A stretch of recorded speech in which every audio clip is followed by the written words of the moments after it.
ನಾವು ಇಲ್ಲಿ ಕೊಳ್ಳೇಗಾಲ ತಾಲೂಕು ಮಂಗಲದ ಹತ್ರ ಒಬ್ಬರಿಗೆ ನಾವು ಈ ಪ್ರಾಡಕ್ಟ್ ನ ಸಜೆಸ್ಟ್ ಮಾಡಿದ್ವಿ ರೈತರಿಗೆ, ಶಂಕರ್ ಅಂತ ಹೇಳ್ಬಿಟ್ಟು ಅವ್ರ ಹೆಸರು. ಸೊ ಇವ್ರು ಯೂಸ್ ಮಾಡಿದ್ಮೇಲೆ ಸಾಕಷ್ಟು ಇದರ ಒಂದು ಬೆನಿಫಿಟ್ ಹೇಗಿದೆ ಅಂತ ಅವ್ರ ಮುಖಾಂತರನೇ ಕೇಳಿ ತಿಳ್ಕೊಳ್ಳೋಣ. ಒಳ್ಳೆ ಇಳುವರಿ ಬಂದಿದೆ, ಒಳ್ಳೆ ರಿಸಲ್ಟ್ ಬಂದಿದೆ. ಸೊ ಇಲ್ಲಿ ಬೆಳೆಯನ್ನ ನೋಡ್ತಾ ಇದ್ದೀರಾ ನೀವು, ಸಾಕಷ್ಟು ಚೆನ್ನಾಗಿ ಬಂದಿದೆ. ಸೊ ಅವ್ರಿಗೆ ಈ ಪ್ರಾಡಕ್ಟ್ ಯೂಸ್ ಮಾಡಿ ಏನ್ ಅನಿಸ್ತಾ ಇದೆ ಅಂಡ್ ಜೊತೆಗೆ ಇಲ್ಲಿ ಇರ್ತಕ್ಕಂಥ ರೈತರಿಗೆ ಅವರು ಏನೋ ಒಂದು ಸಂದೇಶನ ಕೊಡ್ಲಿಕ್ಕೆ ಹೊರಟಿದ್ದಾರೆ ಅಂತ ಅವ್ರ ಬಾಯಿ ಮುಖಾಂತರನೇ ಕೇಳೋಣ. ಸರ್ ತಿಳಿಸ್ಕೊಡಿ ಸರ್. ನಾವು ಇವು ಗೊಬ್ಬರನ ನಾವು ಬೇರೆ ಮೂಟೆ ಗೊಬ್ಬರಗಿಂತ ಇದನ್ನ ಕಡಿಮೆ ಬಳಸ್ತಾ ಇದೀವಿ. ಮೂಟೆ ಗೊಬ್ಬರನ ಆದಷ್ಟು ಕಡಿಮೆ ಮಾಡಿದೀವಿ. ಮತ್ತೆ ಇದು ಹಾಕೋದ್ರಿಂದ ಇಳುವರಿನೂ ಚೆನ್ನಾಗಿದೆ.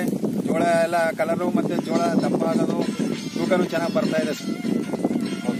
ಸರ್ ಫಸ್ಟ್ ನೀವು ಗೊಬ್ಬರ ಎಷ್ಟು ಯೂಸ್ ಮಾಡ್ತಾ ಇದ್ರಿ? ಫಸ್ಟ್ ನಾವು ಅಂದ್ರೆ ಒಂದ್ ಎಕರೆಗೆ 10-12 ಮೂಟೆ ಯೂಸ್ ಮಾಡ್ತಾ ಇದ್ವಿ. ಸರ್ ಇವಾಗ ಎಷ್ಟು? ಇವಾಗ ಔಷಧಿ ಆದ್ರೆ 2 ಲೀಟರ್ ಅಷ್ಟೇ ಬೆಳೆಸ್ತಿರೋದು. ಓಕೆ, ಅದ್ರ ಜೊತೆಗೆ 1-2 ಮೂಟೆ ನೀವು ಗೊಬ್ಬರ 2 ಮೂಟೆ ಪೊಟಾಸ್ ಕೊಡ್ತೀನಿ ಅಷ್ಟೇ, ಇಲ್ಲ ಸರ್.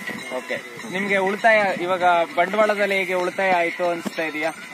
ಉಳಿತಾಯ ಆಯ್ತು ಅನ್ಸರಿ. ಬಂಡವಾಳದಲ್ಲಿ ಉಳಿತಾಯ ಆಯ್ತು ಅಂಡ್ ಒಳ್ಳೆ ಇದು ಕೂಡ ರಿಸಲ್ಟ್ ಕೂಡ ಚೆನ್ನಾಗಿ ಬರ್ತಾ ಇದೆ. ಸರ್ ಇಲ್ಲಿನ ರೈತರಿಗೆ ಏನ್ ಮೆಸೇಜ್ ಕೊಡ್ಲಿಕ್ಕೆ ಹೊರಟಿದ್ದೀರಾ? ಇಲ್ಲಿಂದ ರೈತರಿಗೆ ಅಂದ್ರೆ ಎಲ್ಲ ಆದಷ್ಟು ಈ ಕೆಮಿಕಲ್ ಅಂತ ಉಪಯೋಗಿಸೋದನ್ನ ಬಿಟ್ಟು ಈ ಇದನ್ನ ಗೊಬ್ಬರನ ಉಪಯೋಗಿಸಿದ್ರೆ ಭೂಮಿ ಸತ್ವತೆ ಉಳಿಯುತ್ತೆ ಅಂತ ನಾನು ಹೇಳ್ತೀನಿ ಸರ್. ಥ್ಯಾಂಕ್ ಯು ಸರ್, ಧನ್ಯವಾದಗಳು ಸರ್ ನಿಮ್ಮ ಒಂದು ಇದನ್ನ ಫೀಡ್ಬ್ಯಾಕ್ ನ ಕೊಟ್ಟಿದ್ದಕ್ಕೆ. Thank you sir.